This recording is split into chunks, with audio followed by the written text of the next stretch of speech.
The Story and Things podcast is intended for mature audiences who don't mind major spoilers.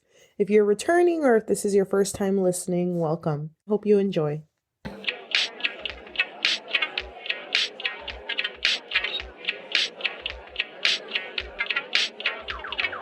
Hello, welcome to the first episode of season 2 of Story and Things. Welcome to season 2. Oh gosh, we are a storytelling podcast. Kind of. We more so like dissect stories. We go through them together, talk about likes, dislikes, dislikes. If we existed in the world of the stories we talk about, we would be the people that are just there for the chismes, the gossip. Yeah.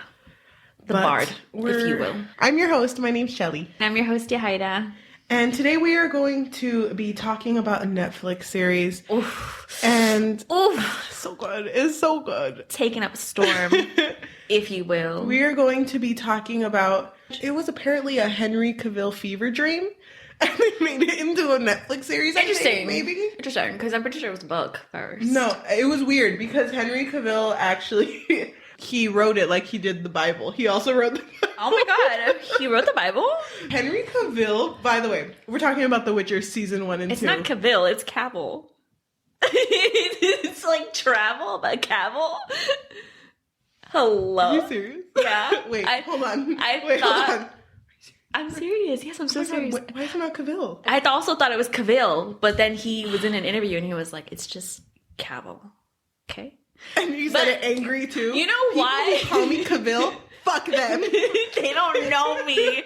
You know what's funny? I feel like we are trying to make it fancy. And also, it kind of reminds me of Cruella DeVille. Henry DeVille?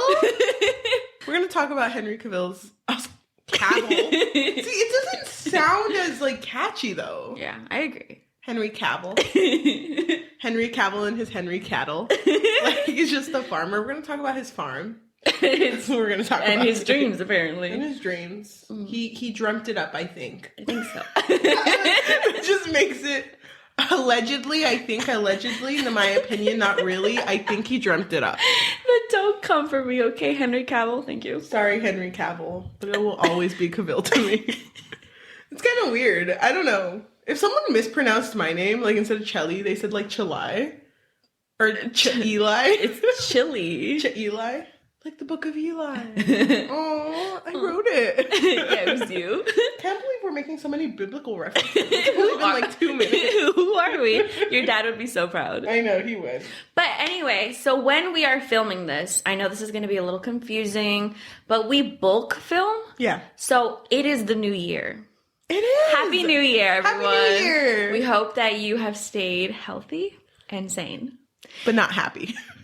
And happy as well. No, not that one. And happy. A little happy. Do you want to talk about any New Year's resolutions? I want to be able to jump 10 feet high. Okay. 10 feet straight up. I think I can do a solid 4 if you're not looking. Okay, I won't look. If you have your eyes closed, you hear like a...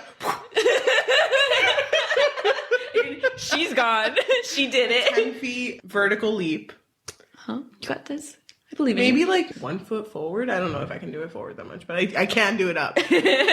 No, in all seriousness, I want to be more productive. I just like feel where I am in life right now, being non-productive makes me feel like I'm going insane. Is it also because of the pandemic? Is it? I mean, it's been 2 years. Is it barely hitting me now? Because when the pandemic started, I was still productive because of my line of work. Yeah. So it didn't affect me as much mentally. I guess it is kind of now because it feels like we're regressing. Whoa, welcome to our political talk. Well, it's not political, more medical, but you know what I mean. Hello? Who are we? This is the things and stories. Yeah, this is the things. Story and COVID things.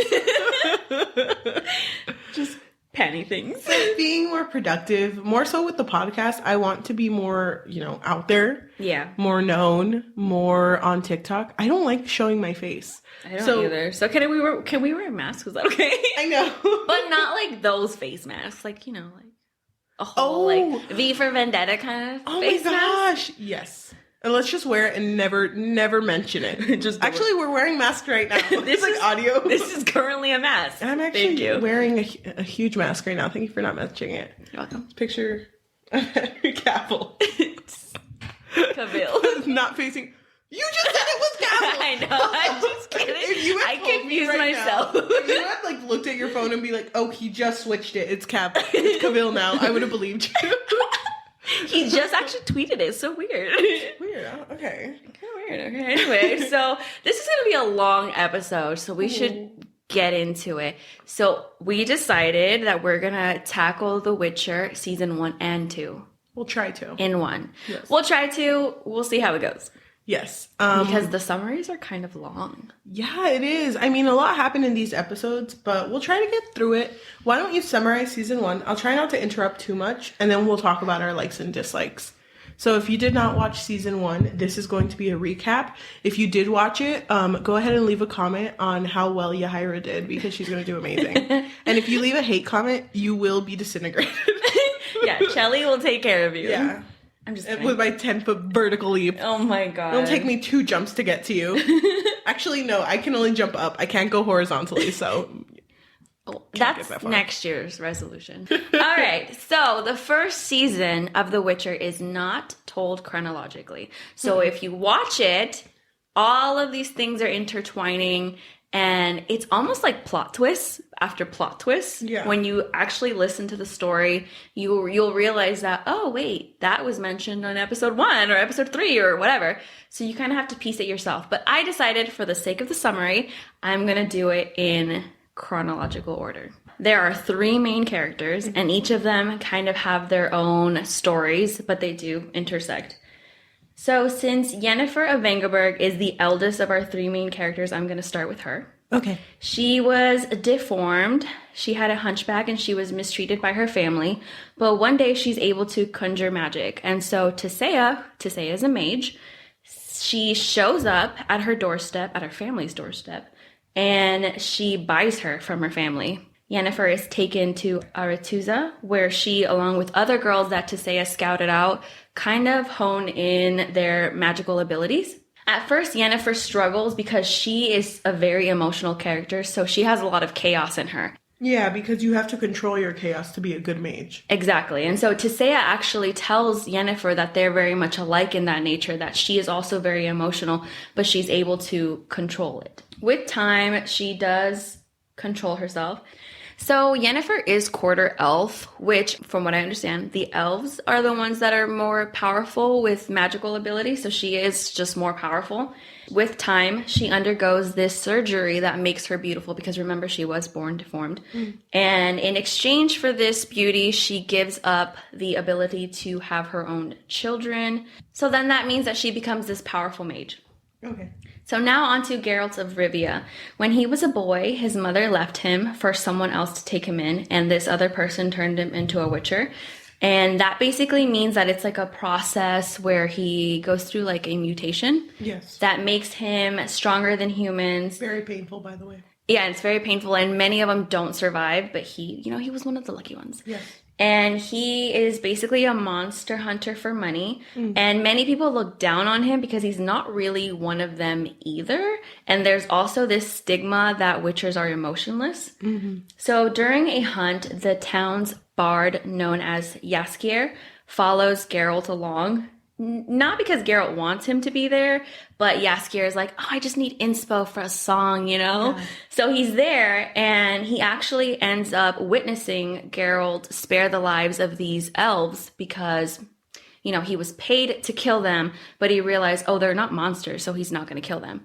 So Jaskier is so inspired by it that he's just like, oh, I'm going to write you a sick beat. And it was sick. And so his song took off, and because his song took off, then people's perception of Geralt started to shift. Not that everyone started to love him, but they started to see him differently. When Jaskier and Geralt meet again, Jaskier tells him, hey, you want to come with me to a ball? I kind of need you there as my bodyguard because I kind of pissed someone off there. So can you be there for me, please? We're like buddies. We're buddies. We're homies. I released that hit song, remember? Toss a coin to your witcher. That was me. I wrote that in like 40 minutes, okay? I know. You were there when I wrote it. And so, of course, Geralt at first is like, ugh, you're so annoying. But eventually he ends up going with him. And during this ball, it's at a place called Sintra. And we meet Queen Calanthe. and she has her daughter, Pavetta. During this ball, there's like a bunch of guys that go up to them, and they kind of almost like sell themselves. They're like, here's all the things that I can offer your daughter. It's funny because one will be like, I'm the youngest, so I have the strongest seed. Oh my God, like, I know. Hello? He's like, my family has been all men, so I'm the one for you. It's like, ew, first of all, that's disgusting. So during this, there is this man that shows up. He's been cursed, so his face resembles that of a hedgehog. But Hell yeah, by the way. Hell yeah. Queen Calanthe is not down. But this man tells Queen Calanthe that he has to marry Pavetta because he had once saved Queen Calanthe's husband from death, and he claimed the law of surprise as a way to pay the debt. So what the law of surprise pretty much means is that something you have but don't know you have can be claimed by the person who you're indebted to, but you don't get to choose what that is. Destiny chooses what that is. So Pavetta is what he wants, but the queen is like, hell no. And so she orders her men to kill him. Yes. But Geralt steps in, our boy. He's like, hell no, he's not a monster, so you're not going to kill him. So he saves this man, and eventually Queen Calanthe blesses their marriage. And because she blesses their marriage, it breaks the curse. And this guy is so grateful to Geralt that he's like, you know what? Name your price. You can have anything you want. Anything you want. At first, Geralt was like, I don't need anything, bro. I'm good. Solid. But the guy is like, no, I'm indebted to you. What do you want? And so he tells him, all right, I'll just claim, same tradition, law of surprise. Because he says that destiny, like, what is destiny going to give him, right? His life has been pretty shitty up until now. So he's like, not hopeful for anything. But then all of a sudden, our girl Pavetta just like pukes. So they're like, oh shit, she's pregnant. So like, there's your law of surprise right there. And Geralt is not down, He didn't. It's like, I came here for a good time, not to be a father. Okay. He's like, this is not what I thought was going to happen at this ball. So he leaves like a good dad that he is. As a role model. No. I need to go pick up milk. I'll be right back. I gotta go pick up a cow. I'll be right back. I know. Just a whole cow. So years later, after this ball, Geralt is hunting for a djinn, which is a genie, because he hasn't been able to sleep. Our poor boy, he's sleep deprived. Yeah. And, he's going crazy because of it, And Jaskier shows up. And they both seem to unleash this djinn in its, like, confined vase.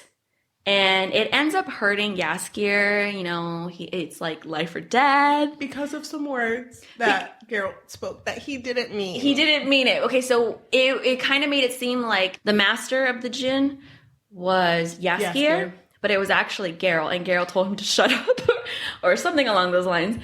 His throat started to swell. Yeah. And he was going to lose his singing voice. His singing voice after he wrote that hit. Geralt is doing his best to save him. He can only do so much, though. So he hears of a very powerful mage.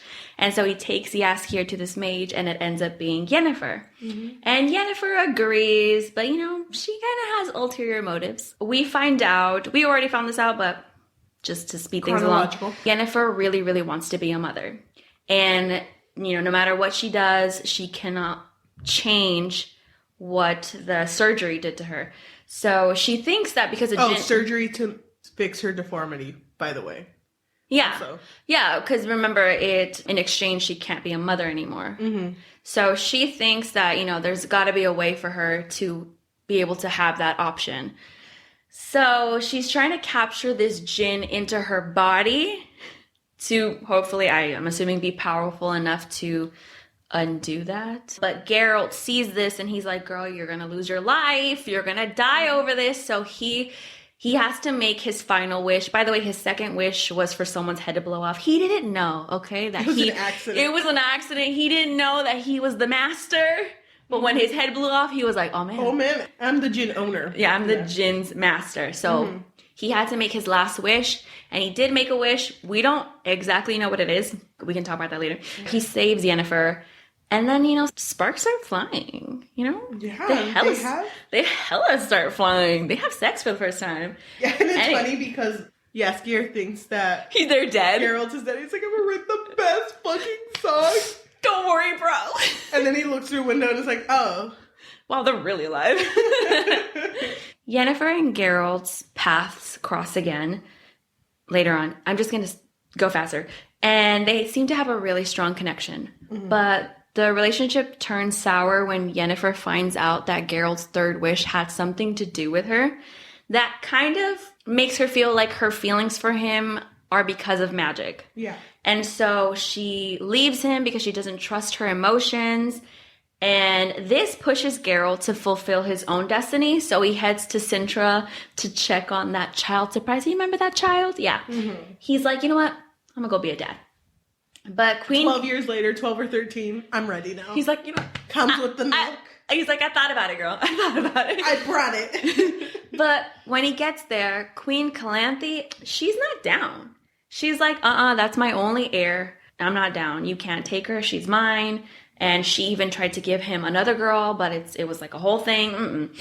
And Geralt, he kept telling them that he would come back for the princess. And eventually he gets locked up in the dungeon. So the third main character is Princess Cirilla, or Ciri. And she is the child surprise. And she's about 12 or 13 now. In this moment, Sintra is being attacked by Nilfgaard. And Queen Calanthe tells her, you have to find Geralt of Rivia. She's like, who the fuck is that? But she leaves. They try to save her, but the Black Knight, a guy who's chasing her, he's a Black Knight. He grabs her, has her on the horse, and they're riding away into the sunset.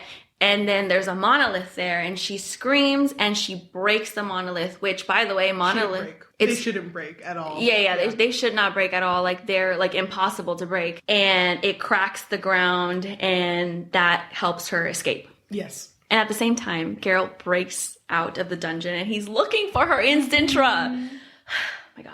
And I'm just going to wrap up Ciri's story. So she goes through a lot trying to survive on her own. She quickly learns that people were not fond of her grandmother, Queen Calanthe, because she treated the elves really, really poorly. She never knew. Yeah, she didn't know that. And she befriends an elf named Dara, but he eventually leaves her because she's constantly putting his life in danger.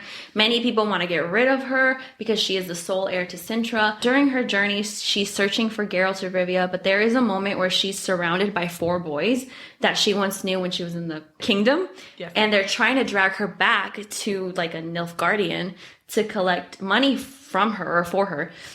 And Ciri ends up blacking out, and when she wakes up, they've been killed brutally. Mm-hmm. And a woman in a small town near Sodden Hill takes Ciri in to take care of her.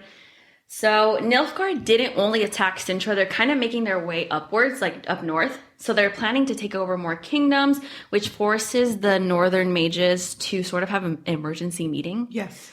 And most of them don't want to get involved, but there are a few that decide they will act on their own. And to stop them from continuing north, they set up in Sodden Hill to stop them from there. So at the end of the story, or at least the first season, the mages end up going against the Nilfgaardian army. And there's only 20 or 22 of them, so most of them end up being killed. Tissaia advises to Yennefer that she should unleash that chaos that she's always suppressed. And when Yennefer does, she unleashes a fire that kills off a lot of the army. When it subsides, Tissaia cannot find her anymore. And she's screaming for her, searching for her. And at this point, Geralt shows up and he's also calling out for her.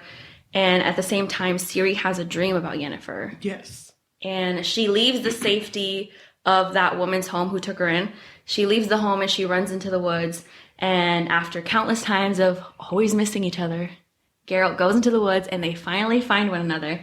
And he tells her that people that are linked by destiny will always find one another. And they hug. And they hugged. But then when Ciri pulls away, she asks him who Yennefer is. And that's how the first season ends. Thank you for coming to my wrap up. Thank you. Oh my God, we only took one shot. I'm dizzy, by the way. Damn, girl. Just to let you know. We took one shot. We took one shot, but I have low tolerance. I can look at alcohol and feel drunk. Yeah. And I've also been drinking this the whole time and eating lemon. So, I mean, let me just say, first impressions. Mm-hmm. I loved The Witcher 1. And season 1, that's what I mean. Yeah. I loved it so much, and I did not think I would like it because I've never really been a fan of... Because when I think of The Witcher, I think of things like Game of Thrones, of Skyrim. You're not into that? It's not that I'm not into it, but I wouldn't actively seek it out. After watching The Witcher, I'm like, damn, I should really sit down and watch The Lord of the Rings. Because I've always wanted to, but I haven't. So good. You want to watch it together? Oh my god, down. I love those movies. But it was such a good watch. I did not think I would enjoy it as much as I did. I'll be honest, the whole like chronological thing threw me off. Mm-hmm. But I mean, it was after I understood. After my brain clicked. You were like, wait, hold on, now I gotta piece it together. Yeah, and also bops in that freaking season. So good. Bop after bop. Yeah, Jaskier be writing. He was like, you know, it's back then, but he's like, please follow me on SoundCloud. It's called Jaskier, the official, because someone took Jaskier, but it's okay. There can only be one. Yeah. But I loved it. What about your first impressions? Well, I was obsessed with the video game in 2015 or 2016. You were in college, right? Yeah. So the way that I even discovered this game is kind of interesting because when I was younger, or a kid, I was super into the Fable games. Do you remember them? I was in love with those games, but I have a PS4, so I can't play them again. I was looking up games that are similar to Fable, and everyone kept recommending Witcher 3.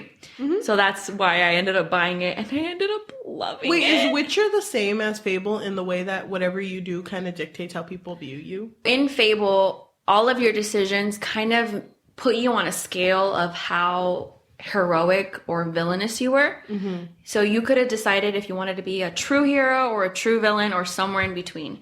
But with The Witcher, every decision you make does affect the ending, but it doesn't really affect how people view you, at least not the way that I've played. I mean, I haven't just gone into villages and like killed everybody, you know? Yeah. I haven't done that. I don't think you can. No, yeah, of course. Obviously. Weird. I'm not crazy. I mean, I don't know if you can, actually. Yeah, but a little different from Fable, but you still loved it. I loved it. It was so good. And it's a really long game because there's so many side quests and stuff. It's really fun. When I watched the first season, I was a little nervous just because, you know, I really loved the game. Mm-hmm. But I really, really liked the first season. And I agree that it is kind of confusing that it's so intertwined. But I really liked that they really highlighted all three characters in their own way, especially Yennefer. Yeah, Yenny from the block. Yenny from the block? I love her. I didn't think they were going to talk about her backstory. But I really loved that they did. Is that in the game too? No, and it's not really discussed in the book either. They kind of mention her backstory, but it's not. It never goes into it. Yeah, not in that much detail. I loved her backstory. It was so good. I did not think I would like Yennefer as much as I did. But near the end, I was like, yes, I'm down. You were down? Yeah, because I feel bad for her. At first, I thought she was going to become a villain, but she just became a person. Yeah. You know? Just, you know, a little mage. No big deal. Okay, so why don't we talk about likes and dislikes? My first like is that I just really like Geralt as a character. Mm-hmm. I feel like my point where I started to like Geralt, I think it was episode 1, where a priest had asked for help. Was it a priest? What was he? I had no idea what the heck he was. He looked like one. He looked like a priest, but he was a guy who practiced magic, I think. Mm-hmm. And he had done wrong with a witch and basically was asking Geralt to kill this witch. And Geralt brought up the fact with like, you know, why are you making me decide to do this? Mm-hmm. It was like, well, you know, you have to choose between the lesser evils. Keep the witch alive or kill her. Mm-hmm. And he brings up, if I have to choose between the lesser evils, why do I have to choose? How does he say it? He's biggest evil, the middleest. And he's like, worst. I mean, you know, evil is all around, pretty much. I told my brother about that quote, and he was like, that's stupid, because you got to choose anyway. And I mean, I agree. You can't just not choose in life. Mm-hmm. Like, if life is hard, and it's like, oh, I'm in the negatives in my bank account, I'll just choose to ignore it. Like, you can't do that. But I agree with, it feels like the humans in this show, or everyone, decide to put, like, all of their troubles on a Witcher because of that stigma of them not having emotions. Yeah, so they're like, you know what? I have too many feelings, but you don't have any feelings, so you deal with this. And I really like that Geralt, no matter what, he's true to himself. Mm-hmm. Like, he won't become that stereotype of a Witcher without emotions. And even though he seems emotionless, it doesn't mean what happens around him doesn't affect him. You know? So he just sort of just gets by. He's a really good character. I feel like Henry Cavill does a really good job portraying the Witcher. Yeah, I agree. By the way, in season 1, he looked really good. Really? I liked him better. Interesting. Oh! The budget was higher in season 2. Really? I did not know that. I thought the budget was lower. No, it's higher. I thought he looked really good in the first season. It's funny because... Oh, are you saying like just like the aesthetic? Aesthetic. Oh, okay. No, yeah, I agree then. Yeah. Mm-hmm. But I like Geralt as a character. Main character. Beautiful. Oh, I love him so much. Mm-hmm. Just like everything that he does, I'm like, hell yeah. Mm-hmm. He got a dumpy too. He's got a dump truck. Down. I heard, I don't know if this is true. But I heard that Henry Cavill had to get like the outfit that he was wearing tailored because his dumpy was so bad. I don't know if that's true. I don't know. We're not going to spread allegedly. Allegedly, don't come for Henry me. Cavill. Don't come for me. But isn't that a good thing? Yeah, totally. Yeah, no, we had to tailor it. It was weird. It was like triple the size. I don't know. I don't remember. I just know there was a lot of zeros. It's like, you know, the other actors, they just weren't there, you know? The other actors, they actually had to tighten it. For me, they had to stretch it all out. Oh my god. What about you? I agree. I loved his character as a whole. I really liked that whole episode of the Djinn. Mm-hmm. Because, I don't know, I just think that Geralt's relationship with Jaskier is so funny. Because Geralt doesn't talk a lot, and Jaskier won't shut up. Yeah. And it's just hilarious. And it really mattered to me that he showed that he really cared for him because he was willing to do whatever he can to save his voice. Yeah. And even when he gets to Yennefer for the first time, and it's like, oh, is this your friend? And he's like, don't be weird. Yes, no, yes. Yes, kinda. No, yes. I don't know. I mean, we're kind of friends. Shut up. He did write that one hit single, but like... Yeah, you can hear it on SoundCloud on Jaskier Official. Like, whatever. I also really loved his first meeting with Yennefer. And he was like, I got you your apple juice. It's like this whole orgy behind him. What is it, Wednesday today? Oh, yeah. Like, damn, I know, they were going fucking hard too, and it was funny because Jaskier was fucking dying, and they just throw him into the orgy, and they're like kind of all over him, and he's like, over here having a toad throat. Hello? My poor boy. Can I tell you though, when I saw Yennefer and Geralt together, like romantically, did not think that was going to happen at all. Really? Yeah, it threw me off guard. It kind of, because I really did like the first guy she was with, which was, I forget his name. Hold on, pause. Gastrid? No, it starts with an I. Gastrid? It starts with an I. No, he had a really cool name. I don't remember what his name. Istrid. Yeah. That was close. No, you were. So it threw me off because I thought her and Istrid were going to go strong, like, together. Oh. But you know what? When they were having sex and she was making all of the old elven people watch him, and then at the end when he, like, you know, completed. Having them clap, I was like, what is happening? It's, Yen. Yenny, girl. I've been meaning to talk to you. Yenny from the vlog. You know, I love you. I don't think your grandma, great-grandma, and great-great-grandma have to watch us. I mean, but if they want to. But the clapping was choice. I felt so good afterward. It was felt weird, validated. But I thought they were going to be together, but then he ended up being trash. Yeah. But them together, Yen and Geralt, was a little weird to me at first. Oh my god, I love that. It was a little weird. Was it weird to you? Well, you knew. No, they're like soulmates. They're soulmates. Now I see it. With my 3 eyes, now I see it. But with my 2 eyes before. I was literally so excited for them to meet that when that whole scene was happening. I was like, oh, fuck yes. Really? Yes, I was so excited. I love that for them. Yeah. They were really He's cute. like hella in love with her. I love that. In the video game, you're going to play it, right? Yeah. There's a scene. Okay, I'm not going to talk about the video game too much, but there's a scene when there's like a funeral. They're like standing next to each other and he's like, you look really good. And she's like, Carol, we're at a funeral. Stop, Carol. And he's like, oh, you look really good at this funeral.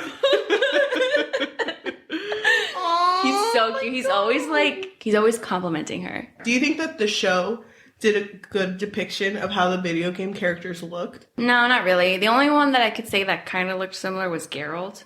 I thought he looked pretty similar, too. That's pretty much it, though. I didn't know any of the other characters. Ciri looks really different. Let's talk about Ciri. My girl. Our eyebrowless queen. Oh my god, yes. I love Ciri because I feel like she's a very good representation. You know, sorry, hold on. Not enough hairs in front of my face.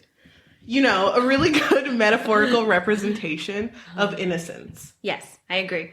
I really like how little she knows at the beginning of this show because everything she's figuring out just helps her know that the world isn't black and white. It's so gray in between. She knew so little about her grandma Calanthe to the point where when she hears about like, oh yeah, she murdered a lot of people, it kind of puts her in like, okay, well, I guess she was not as great as I remember. Yeah. You know, and I'm really happy that they did that to her so she can discover the world. And it sucks that she was alone for so long, but I feel like that helped her build as a character. Yeah, because she had to learn to survive on her own, and she did really good. And she was with Darrow, who was like of elven blood, which they're not supposed to, in her books, get along at all. But she sees them as people, which they are people.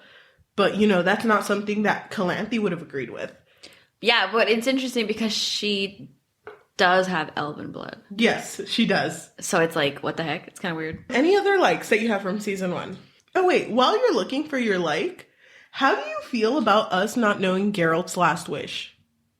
So, okay. So interesting about his last wish is that it's the same in the book. It's never revealed what the last wish is. And the author, which, by the way, who is this written by? We didn't even say. Geralt, actually. Henry Cavill. Yeah. But he wrote his name, like, all mixed letters. Rehen. So, I think that you can assume what the wish is, right? You can guess what it is. Yes. Can I tell you what I thought it was? Yeah. I thought it was going to be something along the lines that their fates were always going to be intertwined. Yeah. That's it. I didn't think about life or death. I just thought that no matter what, their fates are always intertwined. Mm-hmm. And I don't think he thought of it anything more than that, but it became more than that. Right. What about you? So what I assumed was the same thing. In that moment, obviously Yen is super reckless and ready to die for this desire to be a mother. So I also assumed that his wish was to bind them together because she can't be killed. Because if she's binded to him, then the djinn can't kill its own master. That's what I was about to say. So that's what I thought. And I think that's the closest to what the fans assume, at least. Yeah. Because you know what's interesting? The author hasn't actually come out and said what the wish was. But people started to assume that Geralt wished for Yen and Geralt to be parents. For example, I wish to have a kid with Yennefer kind of thing. Yeah. And that was the only time he was like, no. That was not the wish. That's funny. By the way, the author is Andrzej Sapkowski. Yeah. Andrzej Sapkowski. Yeah. He's a Polish author, right? Yes. Polish fantasy writer. Well, he looks like the happiest man in the world. Look at that smile. Oh my god, he does. Hello? Oh my god, so him and my grandpa would be best friends. Maybe. No, they wouldn't. My grandpa's not down. I just really loved Yennefer as a character. I love that we got to see her do everything possible to become powerful because she'd always been bullied, and especially it must really hurt to be sold for so little by her family. Oh my god. Fuck that. I know, exactly. And then she did try to take her own life when she made it to Aretuza. So she's been through a lot. It makes sense to me why she's so desperate to be a mother. Her reasoning is because she wants to be important to someone. And I just thought it was so cute that when she told Geralt that, his response was, well, you're important to me. I was like, damn, Geralt. I love them so much. They dated for a total of 2 seconds, by the way. I know. But those 2 seconds were really cute. They're really good. The fact that he was still there the next day after they had sex, too, when they were on the golden dragon hunt, I thought was really cute. Because the first thing he says to her is good morning, and I'm like... like, damn, it is a good morning. It is a good morning. I love how he's like really obsessed with her smell too. The lilac and gooseberries. I like that too because it's mentioned in the game. Because he's looking for her, and he's like, she smells like lilac and gooseberries, and they're like, oh yeah. Oh, that's so crazy because I smelled gooseberries just this morning. Yeah. I think she passed by actually. So weird. Kind of weird timing, That's really sweet. How did you feel about the other characters? Like, what other characters really stood out to you? Tisea, but only because of that one scene where they were doing, like, the ceremonies on who became a mage. She told Yen to go wait in her room, and Yen heard her call a bunch of other girls, and Yen was like, God damn it! I didn't get it, but I studied! Yeah. And she goes to see Tisea turn a bunch of girls into eels. Yeah. And then Yen is like... So it's the girls who didn't make it. The girls who didn't make it, and then Yen kicks all the girls into the water. And that made me not like Tisea. She didn't kick them. She, like, nudged them. No, she kicked them. She was like, well, why would you... threw them. But the fact that she's like, oh, okay, I get it. Bye. Bye, Brittany. Bye, Tiffany. Well, her thing was always, like, sometimes the best thing a flower can do is die. So I feel like that went with her saying. Yeah. Which, I mean, makes sense. I mean, it sucks for those girls, but I feel like that's what keeps the place alive, right? That was the whole point. Yes. Still, I don't think it should have been done that way. But then this whole story kind of feels like no place is perfect. Like, you can back up Nilfgaardians and you can back up people of Sintra. There's no black and white in this. It's all gray. Yeah. So I feel like that's the same with Tisea. That's the same with Yennefer. You can dislike Yennefer if you wanted to because she has done things that are horrible. Yeah, and but she has her own motives. Mm-hmm. And same with Geralt. It's like they're all very gray characters, but I like that a lot. Me too. I love them. Tisea kind of feels iffy to me. I get it. Thank you. I still kind of love her though. I love that for you. But I don't love that in general. I don't love that for me, What about any other characters? Well, I feel like you're trying to make me say it, but Jaskier. Love that man. I love him too. A lot. I knew he was going to be a favorite too. Because even people who didn't watch The Witcher, all of my freaking siblings, because I told you, when I watched this series, I was at a cabin celebrating Christmas. And love that for you. I remember seeing that character, and when the song came up, all of my siblings who had passed knew the song. They were like, yeah, that blew up when The Witcher was big. Like the series. The first season, yeah. Yeah, the first season. And I just knew he was going to be a character favorite or an audience favorite. I did not want to like him only because I was like, okay, well, if he's an audience favorite, I'm going to like someone else. You're like, I'm going to pick someone else. He's so sweet. He's really sweet. It made me really sad when him and Geralt had that fight in season 1. Where Geralt kind of told him to fuck off. Yeah. Okay, so basically they had a fight because that was the moment when Yennefer and him kind of ended whatever they had. Yeah. And she was like, oh, you made a wish to the djinn. That's why I'm so fixated by you. So she couldn't trust her own feelings, so she leaves Geralt. And, I mean, Geralt kind of did have a point, though. Everything bad that had happened to Geralt up at this point had kind of been Jaskier's fault. Yeah. Because that's how he met Yennefer. That's why he was in the ball in the first place with his child surprise. So he was like, Jaskier, I'm over it. I'm over you. Tired of it. Get out. Just get out. Leave me alone. I felt so bad, but I understand his rage. Also, at that point, I don't know if this is his name. Villain Tretton Mirth? Billy? Billy? Who? Billy B? Billy T? Who is that? The Golden Dragon. Oh, I don't remember his name. Villain Tretton Mirth. Sure. Okay. Well, there was an episode where they were looking for a golden dragon, but Golden Dragon... It was the same episode. The Golden Dragon was just the friends we made along the way. But the Golden Dragon talks to Yen and Geralt and basically says, even though, destiny has intertwined you, destiny is not enough to keep you guys together. And I thought that was really sad. Yeah. Because they both really liked each other, but because of circumstances, I understand why Yen left. I would have left. Would you? Yeah, I think I would have, because I would have felt underappreciated. You know what, that feels so disingenuous. You know what, Geralt? I would have been with you all the way. Even though your ass is fat, I can't stay. I can't stay in this relationship. Damn. Even though it's Tuesday dump truck day, I can't stay. And not Geralt, Jaskier's like, can you say that again, actually? That line was good. Anything else you like in season 1? I saw, I think on Twitter, I don't remember where I saw, Geralt and Jaskier are like really popping on fan-fiction. Like, what? Like, really? popping. I didn't, well, now that you bring it up, I'll think about it, but I didn't even, whoa. I feel like had I not already known the story, maybe, but I love him and Yennefer, so. I do too. Good for them. Good for them. Good for them. Experimenting boys. Papa. Maybe. He's like, please, Geralt, I just gotta write a lyric, like a quick one. I gotta know you. I gotta know who you really are. Can I bring up another like? Yes. I love, it's not a like, it's a love. Very rare on Story and Things to have a love, but this is a love. Oh. Like, I would die for this. Okay. No, I wouldn't. I would. For legal reasons, that's a joke. Thank you. I really, really, really, really, really like the fact that the first time Geralt and Ciri meet, they hug. Aww. I like that so much. I did too. I was like almost in tears. And it was funny because throughout the whole series, every time I thought about them, I'm like, they seem like an awkward pair. Like, I wouldn't see both. They feel like characters from different series. Like, I don't see them together.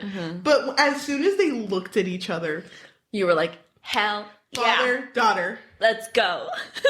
It was so cute. Like, that hug felt like everything to me. And the fact that they knew. Yeah. They didn't even have to ask. They were like, it's you. Oh, actually, I'm not. I'm not Geralt. I'm Ted. Wait, you're not? No. Monica? Like, no. Like, wait, who are you again? I just wanted a good hug. It's like, sorry I've been gone for 12 years, but that line for the milk, really long. He, like, takes out, like, 2%. Just like you like. Actually, I like soy. God damn it. God fucking damn it. I gotta go back. You know what? I'll be right back. But I love that hug. So did I. It meant so much to me. Mm-hmm. And it obviously meant a lot to them. It did. I also really liked when she asked about Yennefer. How did you feel about that? That was so funny. That was cute. That was really like, who's Yennefer? Actually, this hug means a lot, but who's Yennefer? Your, like, second daughter, maybe? Okay. Okay, we've known each other for 2 seconds and you're already cheating on me? I know, come on. With another daughter? Weird. I don't know. Weird that you were asking for her, but not for me, who, has been outside of a kingdom, by the way. Yeah. Whatever. Running away from my dear life. Thank you. But any dislikes of the show that you have? Ass not fat enough? Ass nice. I actually wrote an overall thoughts thing. Let me read it. Okay. Let's see what I thought when I finished it. Go ahead. So my overall thoughts for the first season is that I think it was a really good start, and I liked that all 3 characters had their own build-up. But at least we knew from the start that Geralt and Ciri were connected from the very beginning, but we slowly learned that Yennefer also had this same connection between her and Geralt, which in turn makes her have a connection with Ciri. Yes. And that is even more reassured at the end of the season when Ciri asks for Yennefer, never having met her before, but she saw her in a dream. Yeah. I really love that Geralt's character was built through every episode, in that the beginning he really didn't want Ciri to be involved in his life because it's a hard life to live. But at the end of the day, he realized that he needed to honor his child surprise. And when he decided to go find her, I really liked that they were always near each other, but they always missed one another until the very end. I also want to say that I always loved Yennefer's character, even in the game. She's kind of a bossy, independent bitch, but that I can understand why people don't like her, because she's a bit polarizing and she does have a tendency to use people to her advantage. But I really liked that even in the show, she was still very much the same as she was in the game, and that her character was similar to the one in the book as well, because she had the same origin story. I don't think I had any dislikes. I didn't either. I think overall this show felt really nice to me, like a nice watch. Mm-hmm. I would recommend it to people. I recommended it to my family, but they refused to watch it. So please, everyone who listens to Story and Things, recommend it to your family. And hopefully they won't be so rude. Family. Tell them about Henry's dumpy. He's kind of big. He's dumpy? He's dumpy. Season 1 rating. Season 1 rating. Season 1 rating. I feel like for me it's different because even though it was a little bit confusing, and people did complain about the timeline or the timeline always interjecting and being kind of like going back and forth. Yeah. People did complain about that, and I get it. But because I always knew that all three characters were connected, I was down. All down, you know? So you were more like, you should have played the game before you watched this. Yeah, so that sounds like a you problem, you know what I mean? Okay. Or at least watch like a gameplay, I don't know. Yeah, I mean, I didn't play the game, so you're kind of coming for me right now, but whatever. I am coming for you, thank you. Okay, so... So anyway, I would give it a 5 out of 5, thank you. You would? I loved it, and I loved Ciri, I loved Yennefer. Geralt was alright, I'm just kidding, no, I did love him. I'm surprised you didn't mention Triss. You kept saying you love Triss. Honestly, I love her in the second season. Don't remember her in the first at all. Mood. Wait, but the first she fights at the last war of Sodden. Mm-hmm. Or Battle of Sodden. Sorry. My bad. No, but also 5 out of 5. Uh-oh. This was a very good Netflix watch. I usually don't get super connected to Netflix series. Yeah. The last one I got connected to was Squid Game, and that's been a while. That's been a minute. Yeah. So pretty good. Pretty good. I really liked it. Would recommend it to anyone who's willing to watch it. I mean, it's not and a big deal. Who's of age. Who's of age. There was a lot of sex scenes and nudity. Sorry. I told my parents that they should watch this, and I was like, it's kind of like Game of Thrones. And they were like, you mean like naked? You mean people are naked? You mean like ass? You mean like sexo? And I was like, yeah. Mucho sexo. Mucho sexo. So sorry about that, bro. Yeah, because when I recommended Game of Thrones, I was like, oh, by the way, you know, it is a little, you know, because my parents are pretty old-fashioned, you know, and they don't watch shows like that. So when they were watching Game of Thrones, they were like, oh, yes, Mia, what am I watching? They did. They did not like the ending. Well. Mood. I mean, explainable. Who did? What about Witcher? Have they watched it? Not yet, no. Tell them they need to get on it because our episode already came out and now they're late. So hurry up. Yeah, I will. Don't worry.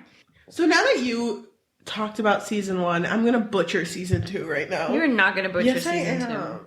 So season 2 of The Witcher begins right after the end of the first season. So we see the victory of our main characters in the Battle of Sodden against Nilfgaard.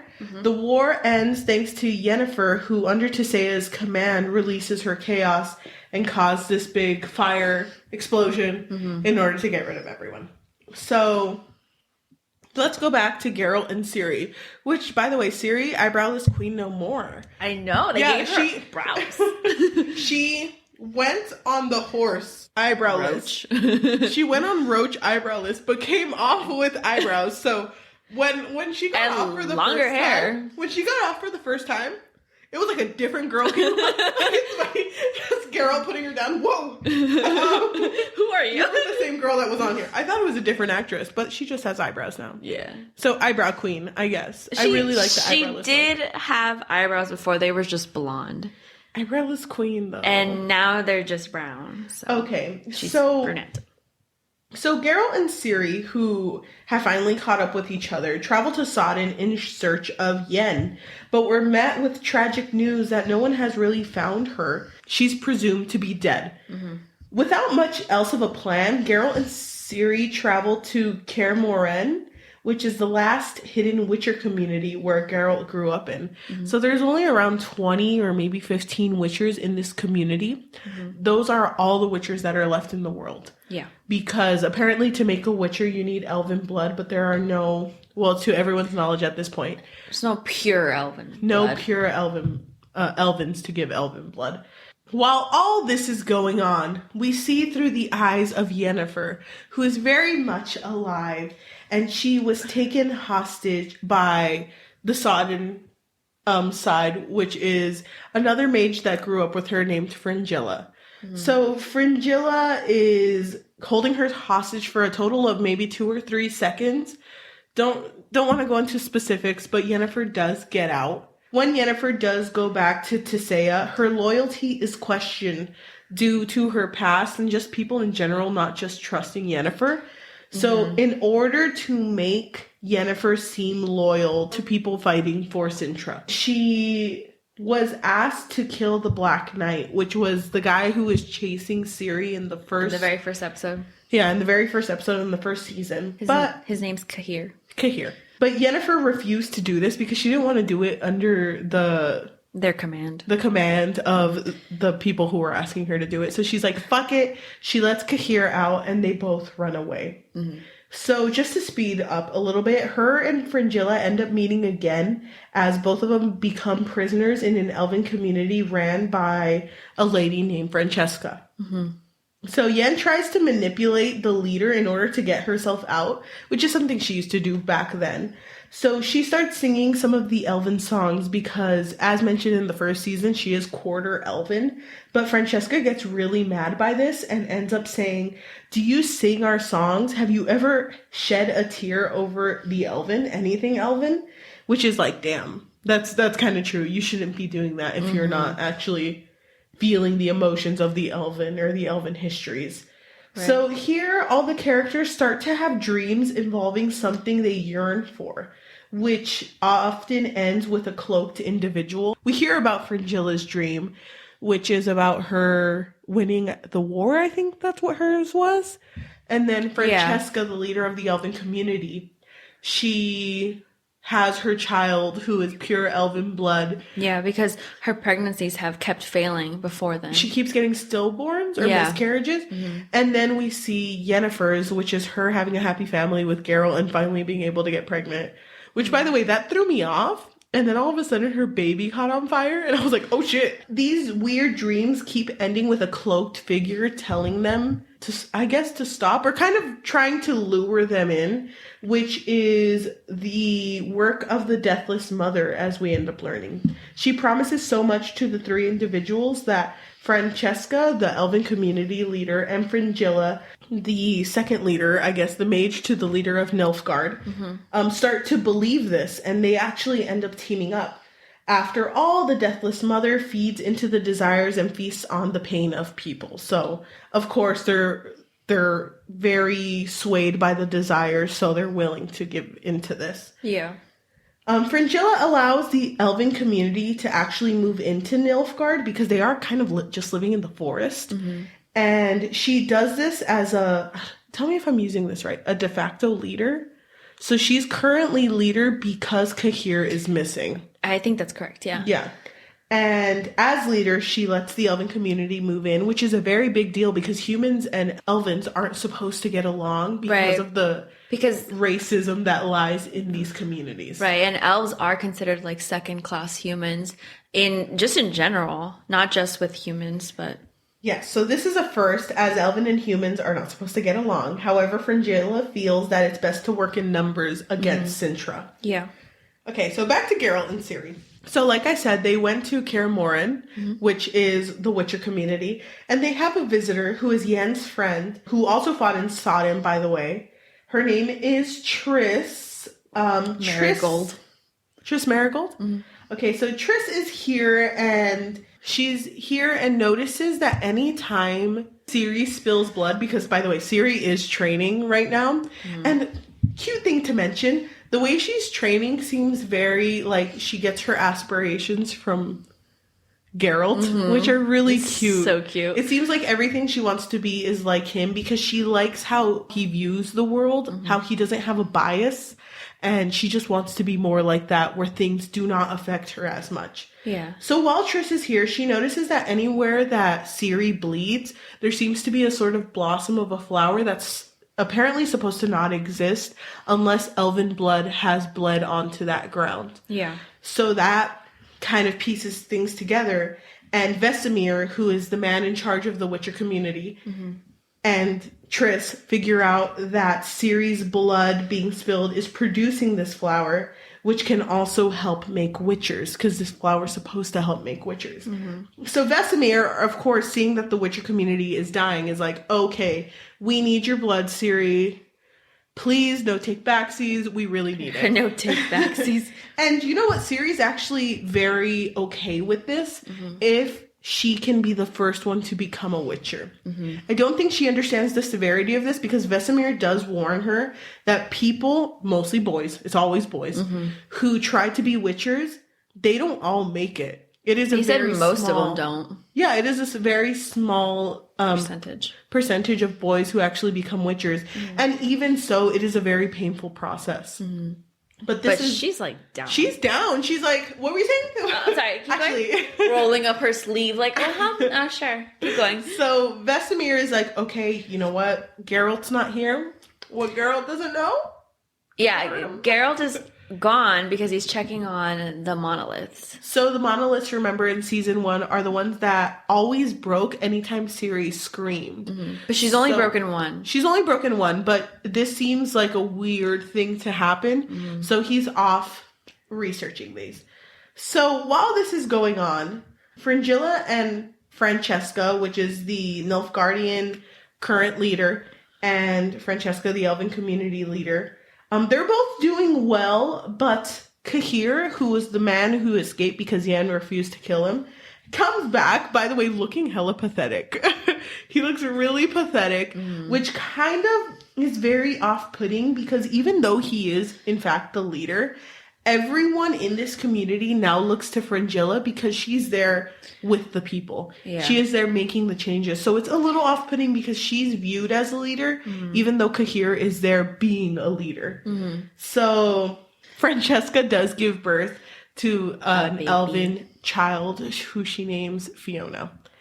Okay. So Geralt and Ciri end up leaving in order to research the monolith. Just kidding. Did she actually choose the name Fiona? Wasn't she just, like, considering the name Fiona? I think she chose Fiona. No, because remember, somebody came in and she said another name. What about this name? Dara came in. By the way, Dara's in this community because he's around Elven.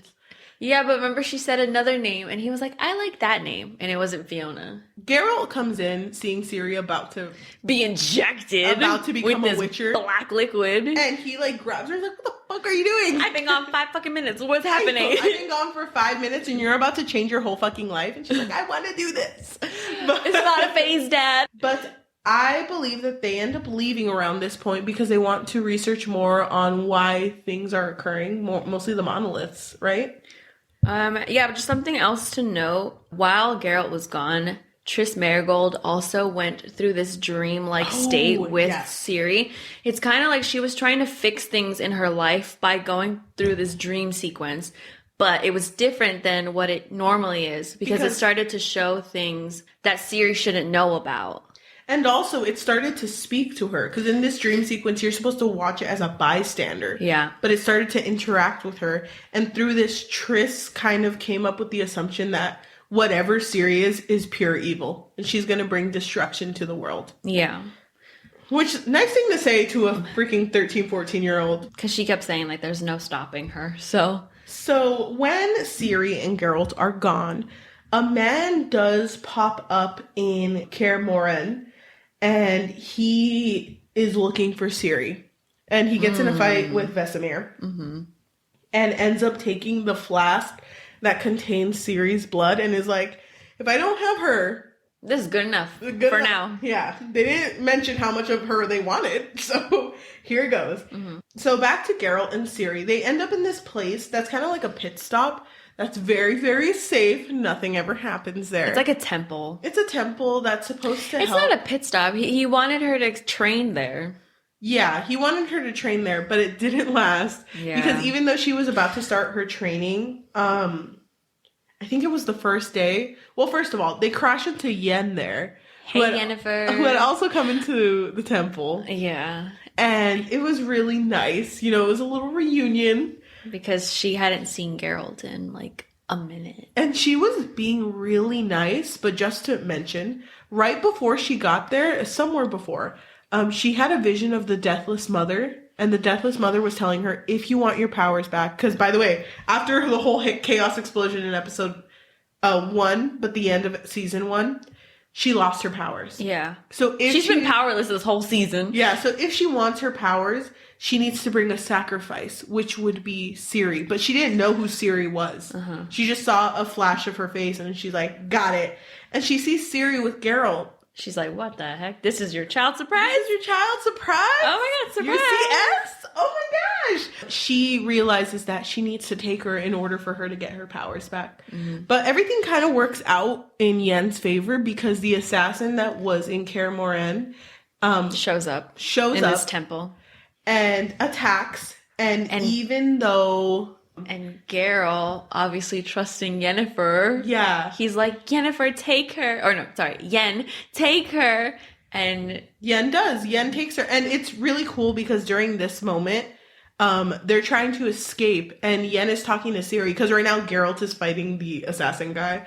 And Yen and Ciri are hiding in a room together. And Yen is like, you have powers. You can make a portal to another place. Yeah, so she's like already teaching her at this point. Yeah. And Ciri's like, I thought you were the most powerful mage. And she's like, well, not right now. So just, you do it. You do it. Yeah, but they end up escaping together. And Yen takes this as an opportunity of like, hey, I can use this in my favor. But remind me if I'm wrong. When Yen is leaving, she looks back at Geralt. And Geralt kind of sees what she's doing. An ulterior motive. Doesn't know what. Because at this point, Geralt had already beaten the assassins. And he's like, Yen, stop. And she's like, I'm sorry, I can't. Which is really sad. Yeah. So right now, at this moment, Yen and Ciri are heading towards Sintra. The last monolith area they were going. They were going towards Sintra. They were going towards Sintra because they assumed that these assassins were taking Geralt to Sintra. Yes. But the Deathless Mother said, bring Ciri to Sintra.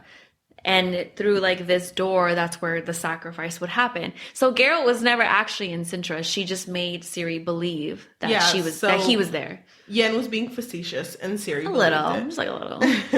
But Geralt wants to figure out what's happening, and Yen did mention before that she had ran into Jaskier a moment ago. Well, she did. Yeah, she had ran into him. And so Geralt thought, if I can find him, maybe I can figure out what she's trying to do. Through Jaskier, he learns... By the way, they meet each other, and even though Jaskier is still kind of mad, he's like, fuck it, and they hug, and it's really cute. But Jaskier does reveal that Yen has lost her powers, something that Geralt didn't know at the moment. And she kept repeating something that was like, open your doors, hut, hut. Which immediately Geralt notices this is the chant for the Deathless Mother. They piece together that Yen is going to sacrifice Ciri in order to get her powers back. When Geralt figures out where Yen is through Jaskier, he ends up going there. And by the way, through the voyage that Yen and Ciri had together, Yen does end up seeing that Ciri is a very important person and actually feels a little bad about what she's about to do. So Geralt gets there immediately, and Yen is like, I'm so fucking sorry. I understand why she's important now. But Geralt's like, shut, because I don't forgive you. You can't just take someone's daughter, try to kill her, and then be like, ooh, takesy backsy maybe? I'm so sorry. That was just a joke, bro. It was a prank. You didn't get it? It was a joke. Look, there's a camera right there. There's a camera right there. And Ashton Kutcher right there. Ashton Kutcher, come on out. Okay, but... Oh, can I just mention one thing, though? While Yen and Ciri were traveling together, Ciri does ask, like, what were you feeling towards Geralt? Like, what is it? What would you describe it like, as? Sparks flying or no? And Yen answers, I don't know, longing, regret, hope, fear. And then Ciri smiles to herself and is like, oh, so you are in love with him too. That's really cute. Well, you love him too. Yeah, you love him. Okay, wow. Got a season 2 fan right here. Okay, I've only seen it like 3 times. No big deal. Back to my girls, Fringilla. Also, wait, before you, I also want to point out that while Yen and Ciri are together, she's also teaching Ciri how to control her magic. Yes. And she's teaching her how to do things, and she's like kind of coaching her through it. So she's good teacher, by the way. Yeah, she's a great teacher. So she's showing her things as well. So this is before Ciri figures out her ulterior motive. And actually, like, I didn't 100% understand that scene where everything just goes black except Ciri and Yen. But I think, because does Ciri touch her arm? Or does Yen let her in? Is Yen, like, talking to her through her mind? Because that's something they can do. They can see their mind. Right, but she doesn't have her powers. So, I mean, maybe Ciri's the one who's controlling it, but Yen does confess to her what she's doing. And at that point, Ciri's mad. Yen confesses what she's doing because she's like, if you know it's bad, why are you still taking me? And she's like, I don't know. The ground breaks again for some reason. Does she scream? The ground is breaking, isn't it? She does scream. Okay, so the ground is breaking and then like people are coming out from Sintra to, you know, fight them. Yes. And that's when Geralt shows up. And I actually really love that scene because the smaller people, I forgot what they're called. They have a name. They were there too with him. Yes, they were. I forgot what, but I think they asked him, right? Like, what is she to you? And then he grabs his sword and he puts it to Yennefer's throat and he's like, mine. Like, she's mine. And she's like, okay. Well, you should have said that. Well, you should have told me when we were at the temple. How was I supposed to know this was your child's surprise? There's no, like, label on her. I know. Do you want me? Like, listen, around this right there. Oh. There's a tattoo. A child of surprise. So I did really love that scene. I did really like it too. Sorry, keep going. So Fringilla and Francesca, best of friends, by the way. Besties till the end. Yeah. So Francesca brings up to Fringilla, like, you know, you're the leader here, not Cahir. Like, who is this loser? I don't really vibe with that guy. Who even is he? Don't even know him. Is his name even Cahir? I don't know. Well, anyway. I thought it was the Black Knight. I know. No. That's a secret. Francesca ends up giving birth to her daughter around this time. I think it's around this time that happens. Whenever it happens, Dara, who is scared for his life and is kind of looking out for himself, does end up letting people higher ups know that Francesca did give birth to Fiona.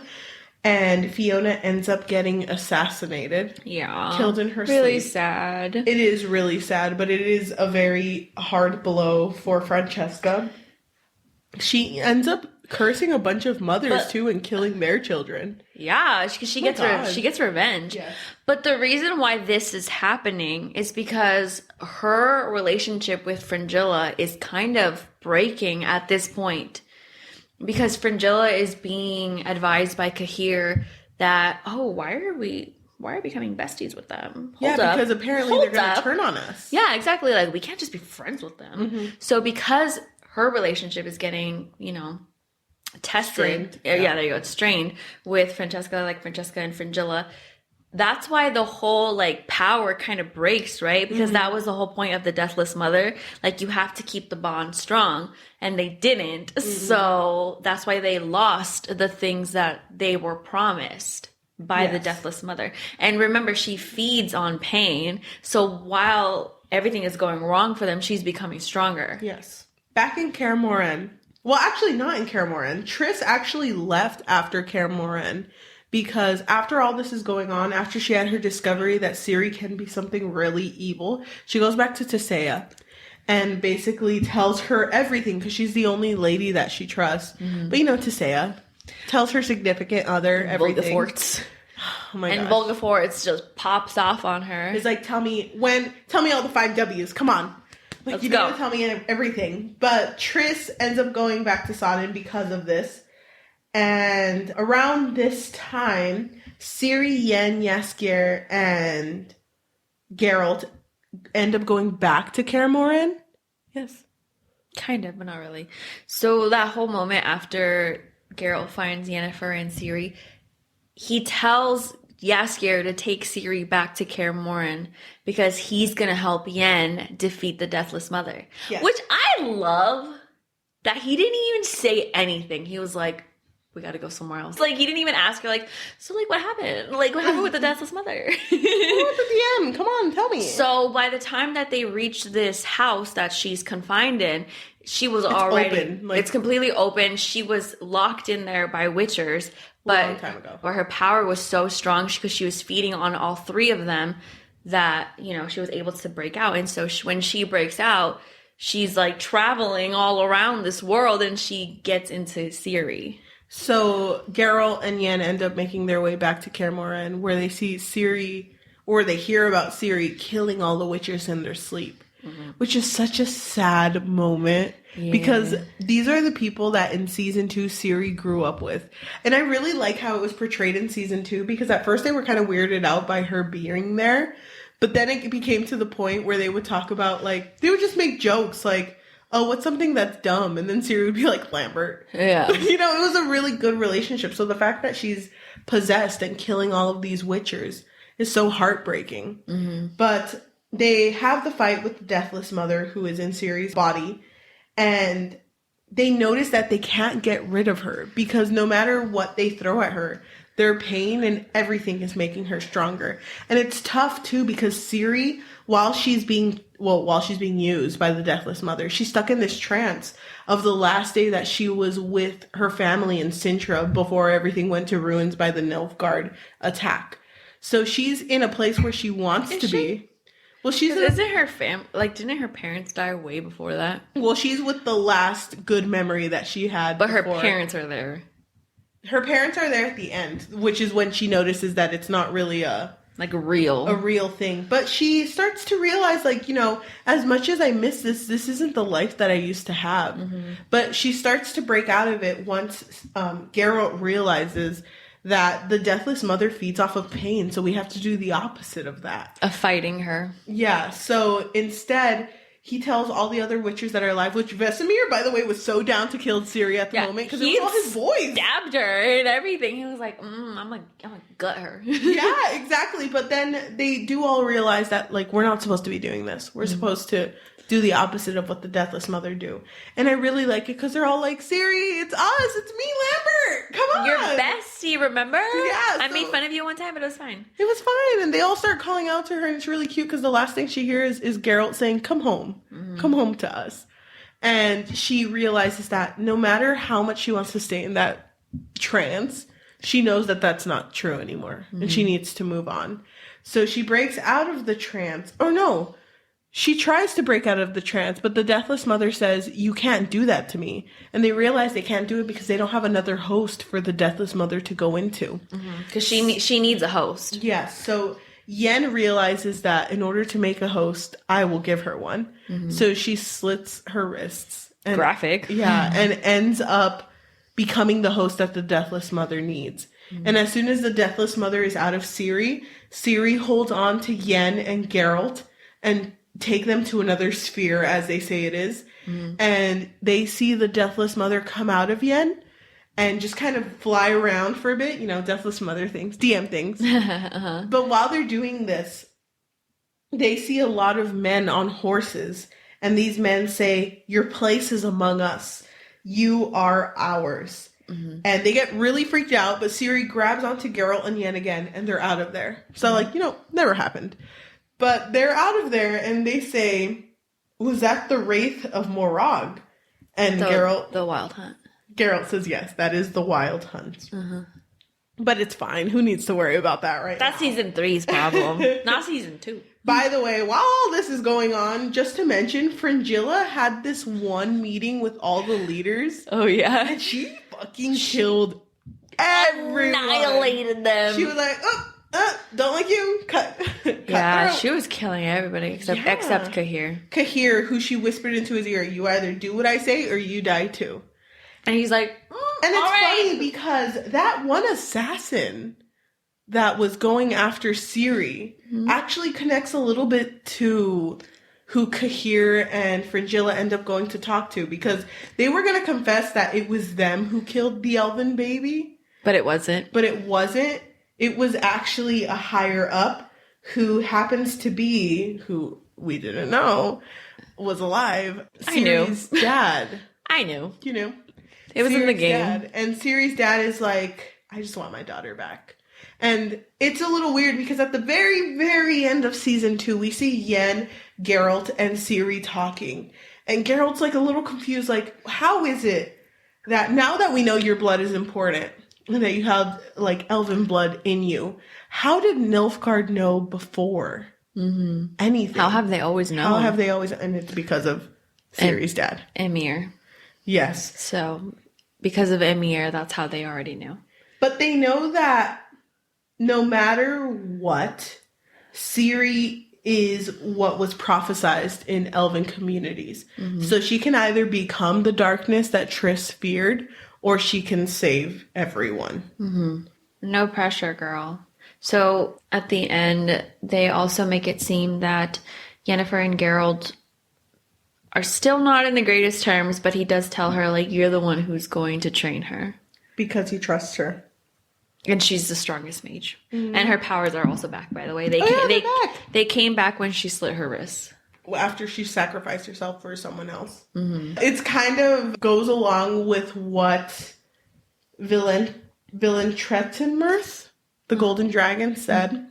That their destinies can't be intertwined. Or even though they are intertwined, that won't be enough to put them together. So it's kind of nice to see that Ciri's kind of bringing them together. Yeah. That extra little thing. But season 2. Thank you so much for joining us for the wrap up of season 2. What were your first impressions? First impressions. Thought it was a little weird that Ciri had eyebrows. She came off a different woman off Roach. By the way, Roach died in this season.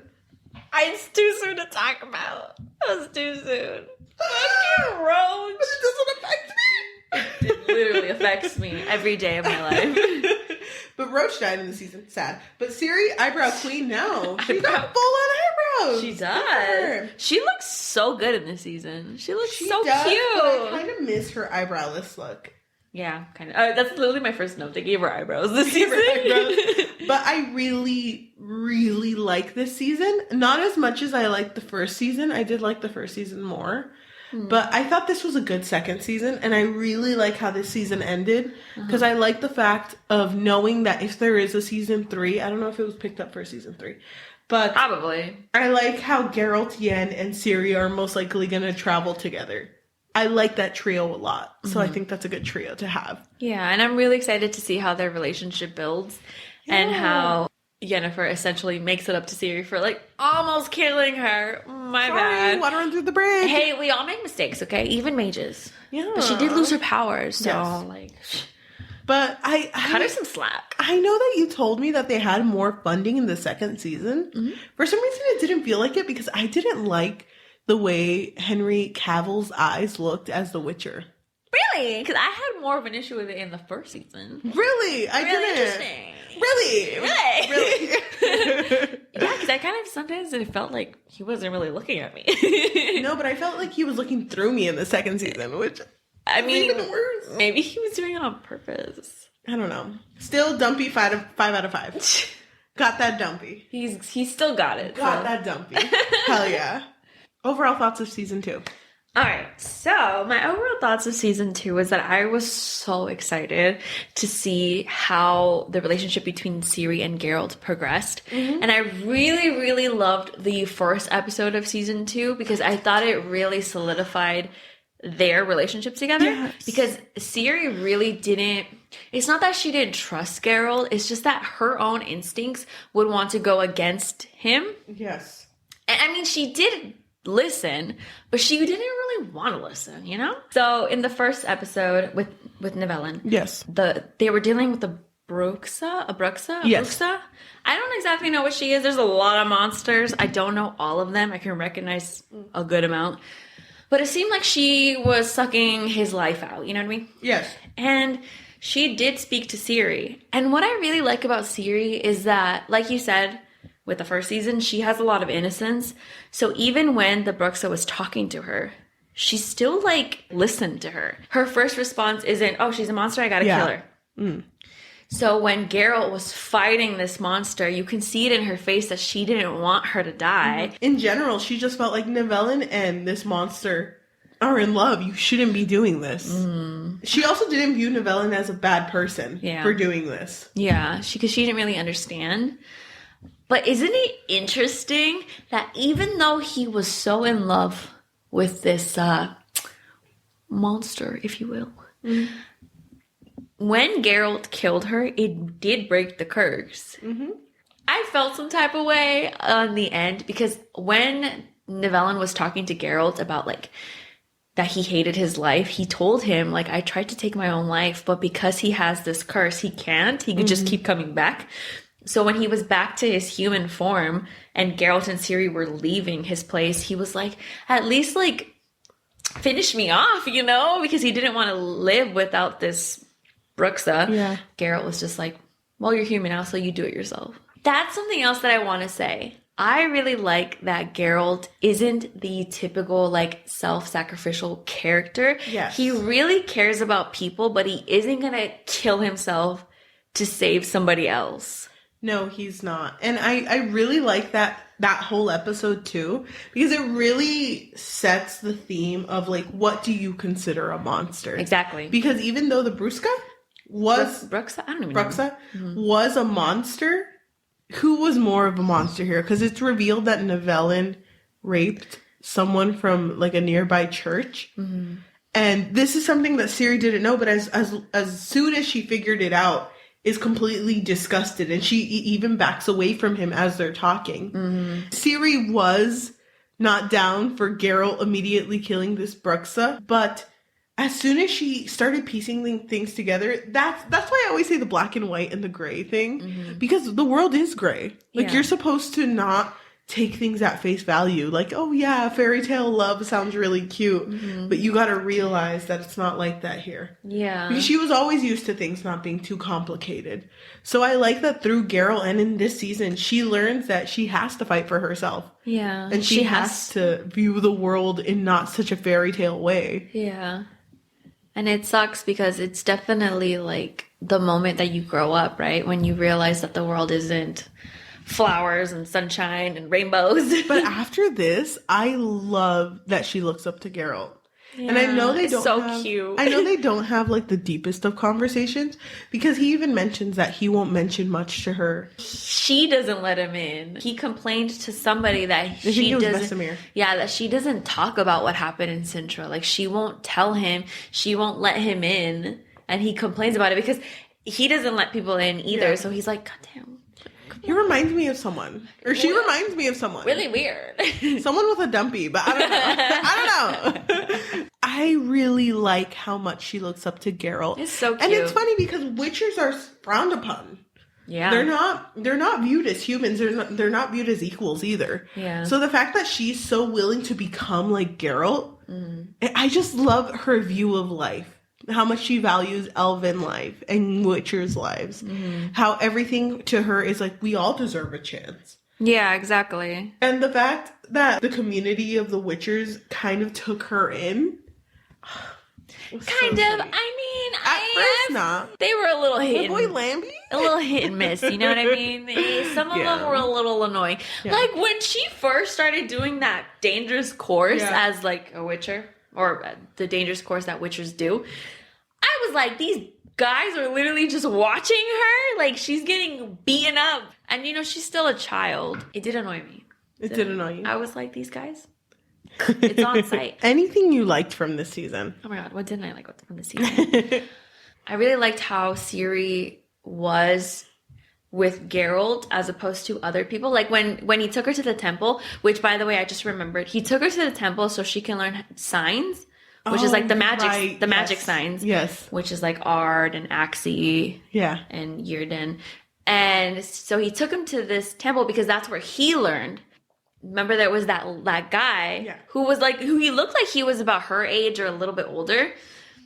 That guy was there, and every time he was there, she took on this like different persona. She was looked like more regal. Exactly. It was kind of weird. Because she's grown up so fast. But if you think about it hasn't been that long since the Sintra fall. Yeah. Something else that I liked. When Yennefer and Geralt first reunite, he didn't even have to say anything. His back was to the door, but he smelled it. You know what I mean? He was like, lilac? Hello? Gooseberries? Hello? He turned around and she was there, and like they had like this little moment. And I thought it was so cute because Ciri walked in and she was like, oh, sorry. She was like backing up. And he was like, oh my God, no, this is Yennefer. You know, Yenny from the block? My girl. No, he was like, my friend. And Yennefer was like, friend? Oh, hello? Have I been reduced to friend? I thought that part was so cute. Even that part, like when they were all sitting together and they were talking about the unicorn, the stuffed unicorn. Yeah. I just love that he kept looking at her. Now we gotta rewatch the episode. No, just that one scene.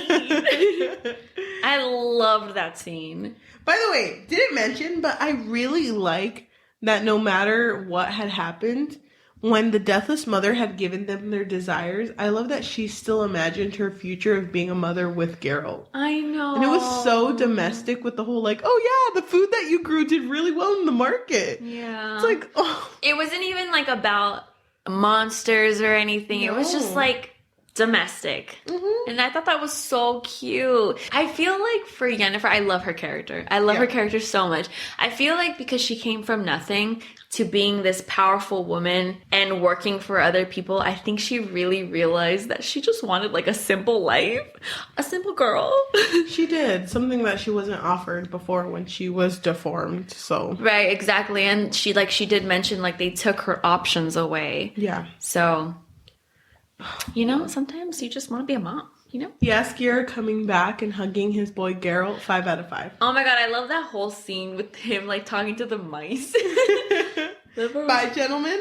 It's like, I know you're jealous, but you know, we all. Oh my god, wait, but before then, when him and Yennefer had a moment too, and Yennefer, he found out that Yennefer didn't have powers, and he was like, listen, there can only be one damsel in distress, and it's me. Okay? I loved that scene. I fucking love Jaskier. Yeah, I do too. 10 out of 10. I love his new song. Wow. So full of emotion. Dropping SoundCloud. I know. SoundCloud. I was like, damn, he's heartbroken. He's heartbroken. Ugh, I feel so bad for him, but you know what? He reconciled with Geralt, which is all that matters. Mm-hmm. They're friends again. I love the ending with Geralt telling Ciri to come home. That is so cute because that is her home. That is her home. He's her home. Yeah. No matter if it's in, like, it's not perfect, but he loves her. He loves her. That's that whole part where he was like, mine? She's mine. I was like, she is yours. She is yours, but she's also an independent eyebrow queen, but she is yours. But, like, isn't it interesting that she even considers him a dad already? Because when she was talking to Yennefer about him, she said the D word. She said dad. Or F. I don't remember. She said father? Daughter? Fucking dad? My fucking dad. I don't even know. He is a dad. He is a dad to her. And it matters. If you guys haven't watched The Witcher and have made it this far into the episode, pause and go watch The Witcher. And then come back. Wait, hold on. Moment of silence. Isn't it good? Isn't it good? Isn't it so freaking good? Yeah. If anything happens to Jaskier, I will destroy this whole world. I will too. I didn't think I'd like him as much as I did. I didn't think I'd like Yen at all. By the way, when Geralt met Yen's first love interest, I was like, oh my god. Oh, Istrid?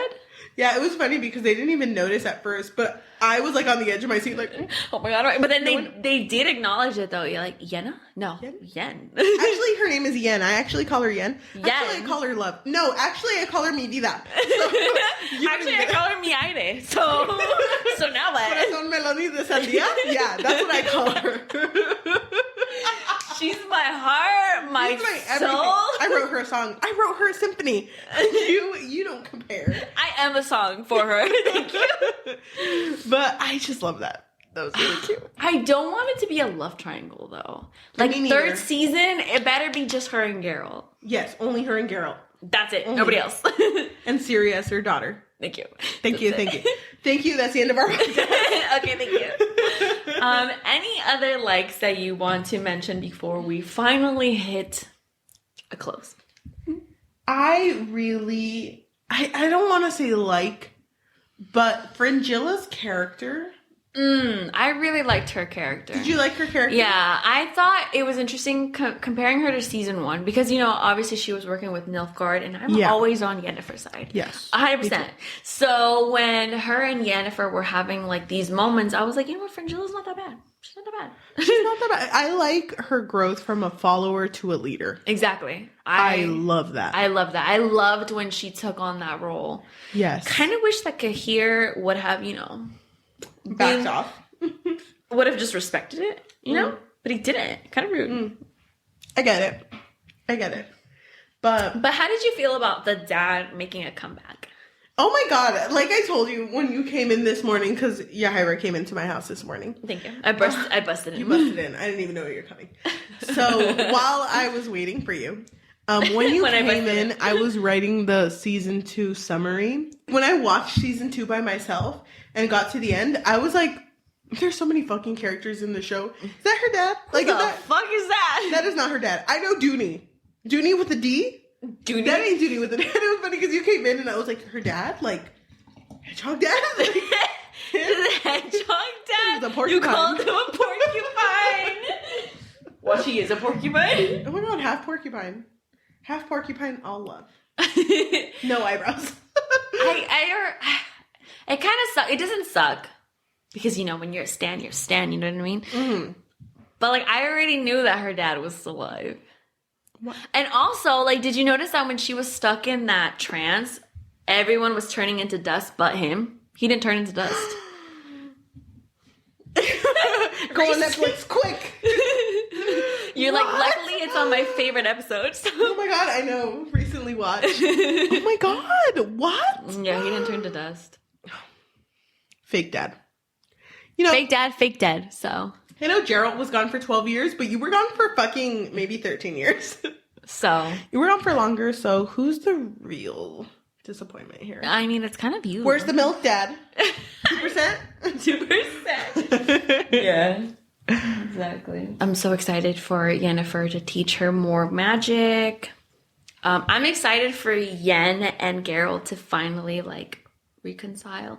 Were you, like, mad when she was like about to sacrifice Ciri to the Yes, hello. See, okay, you can't see my hands if you're listening on audio, Spotify, Apple Podcast, or Amazon Music. But if I had to rate my characters, Geralt's on the top, and then right below, like immediately right below Ciri, and then there's a gap. And then there's Yennefer. How big is this gap? Not that big. Like this big. About 3 apples high. But, 3 apples. But if Yennefer had hurt Ciri, I never would have forgiven her. No, yeah, same. Ciri's my girl. But then I was like, no, Yennefer would never. When that whole thing was happening, I was like, Yennefer would never. Yennefer would never. I'm glad she didn't. What is happening here? I feel like that's no takesy backsy. But I knew she was going to try to sacrifice herself for her. You knew? I knew. I was like, she has to, or else. I'm glad that she didn't do what she was about to do. Mm-hmm. I'm kind of sad that she was so set to kill herself. Yeah. For Ciri. Because that shows how little she had for herself. Like, she was willing to do that. I just feel like she knew how much Ciri meant to Geralt. Yeah. But isn't it crazy how in the first season, when she tried to kill herself, she was told by Tissaia that, like, you're not making a choice right now. You're not making your own choice. You're letting, like, life dictate you to make this choice. Mm-hmm. But then her trying to kill herself in the second season is more heroic. Mm-hmm. And it's like, it shouldn't be viewed as heroic. Yeah. That's the thing that kind of I don't think it was supposed to be heroic, though. But it was a self-sacrifice that gave her powers back. I just don't feel like it was heroic, though. It wasn't. I didn't like feel that way interpretation of her heroism. Yeah. That wasn't great. Any last likes/dislikes? Do you have any dislikes? Likes Henry Cavill's fat dumpy. Again. Dislikes, if Henry Cavill watches this. Dislikes your dumpy wasn't fat enough. But I guess season 3 will come back. Season 3, his dumpy will be 3 times fatter. By the way, we are kind of drunk. To the people who are listening to this. Are you drunk? We're kind of drunk, yeah. Okay, 1 being I'm not drunk at all, and 4 being like I need someone to hold me. What are you at right now? 3. I'm at a 4. I'm at a 4. Really? Can you hold me? We're gonna take another shot though before the next one. That tequila. Okay, can you tell your story about the tequila? Can I? Should I? Why not? Okay. So I work a retail job, and for you, thank you, yes, queen. Thank you. I am going back to school soon though, so don't worry about my future. It's gonna be good. So anyway, one day I was working, and I was doing like inventory, whatever, and then all of a sudden this guy comes up to me and he's like, "Hey, can you like help me out? I'm trying to make like a vision board. Love that. Can you just help me out? Like, I just need you to pick it out though. Yeah. And I was like, okay, sure, whatever. So I got him like this poster board. I got him markers. And I guess he was super grateful. And like, we did have like a really good conversation. He was a nice guy. He was a super nice guy. And he was really cute too. Yeah. So if you're watching this, hey, I'm just kidding. And okay, I was like, okay, if you have any other questions, let me know. Yes. And he was like, okay, thank you so much. Thank you so much. He leaves, comes back with this tequila bottle. Because, by the way, the job that you work at is right next to an alcohol place. Yeah, exactly. Yeah. So he bought me a bottle of tequila, and he had it in a brown bag, obviously. Yeah. And he's like, hey, I just really wanted to show my appreciation to you. And he like handed me the bottle. And while you're mid-shift. While I'm still working, and I thought it was a joke. Like, because I mean, it's not just alcohol that they sell. They also have like regular fruity drinks, like, you know, like just regular drinks. Regular drinks, no alcohol in them. So I thought it was a joke, so I did grab it, but I was like, thank you. But I was gonna be like, but no thank you. Like, because you're not supposed to accept things. Yeah, you're not supposed to accept things that customers give you. And so I was like, you wanted to thank me by buying me alcohol? And he was like, yeah, okay, thank you, bye. And he like, By the way, just want to preface that you did try not accepting it because you're not supposed to accept it, but you did talk to your managers about it. And they were like, okay, I kind of see what you were in. Yeah, exactly. And I felt like, I was like, am I going to be fired over this? Is this like a test? I was so scared. I literally was like, was this a test? I don't know. You immediately reached out to your manager. Yeah, right? So not immediately. I put it in my locker and then I texted my friend who also works retail. And I was like, dude, this crazy thing just happened. I don't know what to do. Yeah. This guy seemed really nice, but like now I feel like I'm being set up. Like I don't know what to do, you know? He just gave me fucking alcohol. Like, I just helped him with his vision board. He gave me a whole fucking tequila bottle. I don't know what to do. And she was like, you have to either like sneak it out to your car or tell your manager, like one or the other. And I was like, I'm really bad at sneaking things out. I'm really bad. I'm not a stealthy queen. And so I was like, you know what? I'm just going to tell her, because if this was like a test, I'd rather just tell somebody. So I talked to my manager and I was like, hey, something weird just happened. I've been working retail for like 3 years now. Yeah. This has never happened to me before. No one has ever given me anything, let alone a fucking tequila bottle. And so I told her, I was like, hey, just so you know, I helped this customer out. And then he came back and he handed me this bottle in a brown bag. I just want to emphasize the brown bag because I didn't know it was actually alcohol. Yeah. And he handed me this bottle and he just left without me being able to, like, you know, reach out to him or be like, no, wait, come back. Yeah. I can't accept this, you know.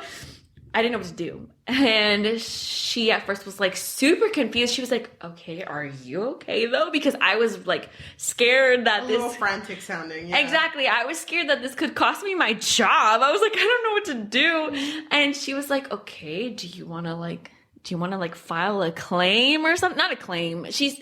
like a report. Yeah. Like, do you want to file a report or something? And I was like, a report for what? And she was like, I don't know. Like, do you feel unsafe? And I was like, no, I don't. And she was like, well, I mean, if you want me to take the bottle, I will. No. I was like, first of all, it's my bottle, bitch. Whoa. Let's not be hasty here. I know. Whoa. I'm going to drink that, ma'am. It's my bottle. Thank you. So it's been in my car for months.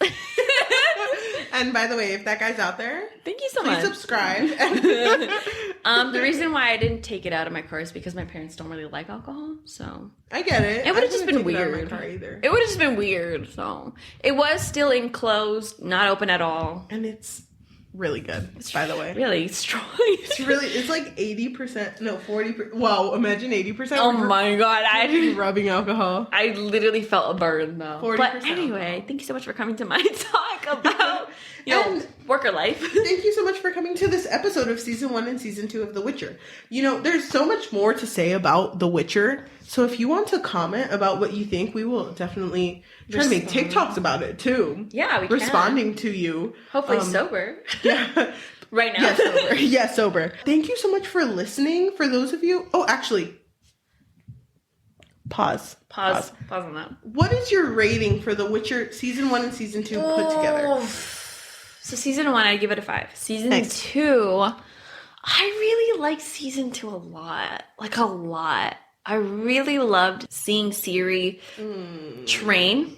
Me too. And I really loved seeing that she was so willing to become a witcher, which we didn't mention, but she was also willing to become a witcher because she believed in that stigma that they lose feelings. And she was like, I don't want to think about my life anymore. And Geralt was like, I hate to break it to you, but like, we feel. And she was like, oh, I mean, I'm still down though.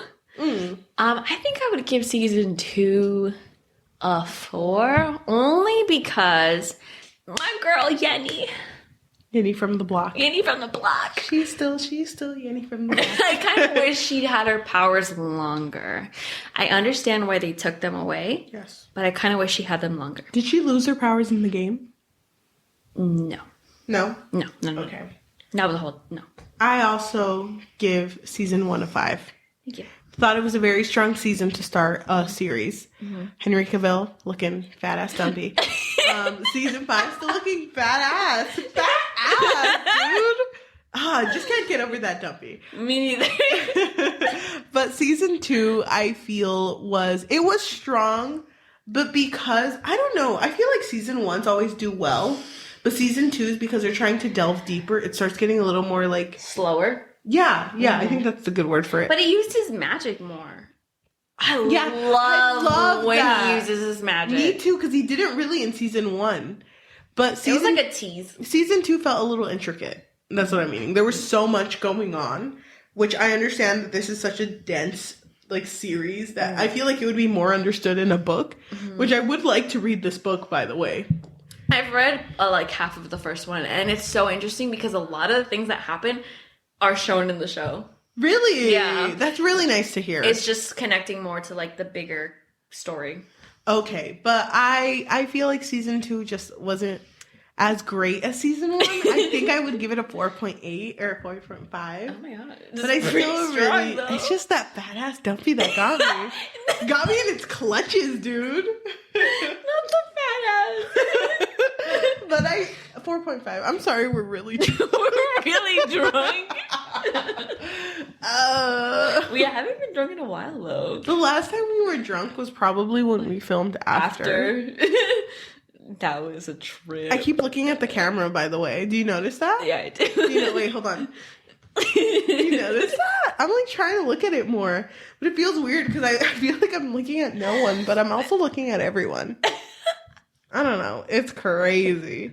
I like The Witcher, by the way. Music on SoundCloud? So freaking good. Did you see the covers, by the way, of Toss? No, there's covers? So many good covers. For those of you who are consuming us through audio forms, Spotify, Apple Podcasts, Amazon Music, or anywhere you get your podcasts on, thank you so much. If you want to leave a rating or review, that really helps. If you want to talk about, that fat ass dumpy that we saw in season 1 and season 2, go ahead. But if you also want to tell us tell us how you feel about The Witcher, please. If you feel negatively about it, we will somehow learn how to downvote your comment. More on that later. And then also block you. Yeah, thank you. But if you also want to tell your friends and family about us, that would really help. Our goal for the 2022 year is for us to actually build a following. We're filming these, but we know that we want to build a bigger following, so to be able to interact with you guys. Yeah. So if you want to look us up on TikTok, Story and Things, and also Instagram is called Story and Things, that would be really nice. We're posting a little more on social media, so that would be really kind of you if you can follow us on there. Also, if you watch us on YouTube, please leave a comment, please like, please subscribe, please turn on the notification bells. That really helps with analytics. Apparently. If you also want to talk about that fat ass dumpy on YouTube, I think you do have to censor yourself, so call it a fat butt dumpy or just a dump truck. I will understand what you're saying. So thank you so much. I think we are done with our episode. We're done. Okay, thank you. We'll see you in the next one. Thank you. See you next week. Bye. I'm so drunk.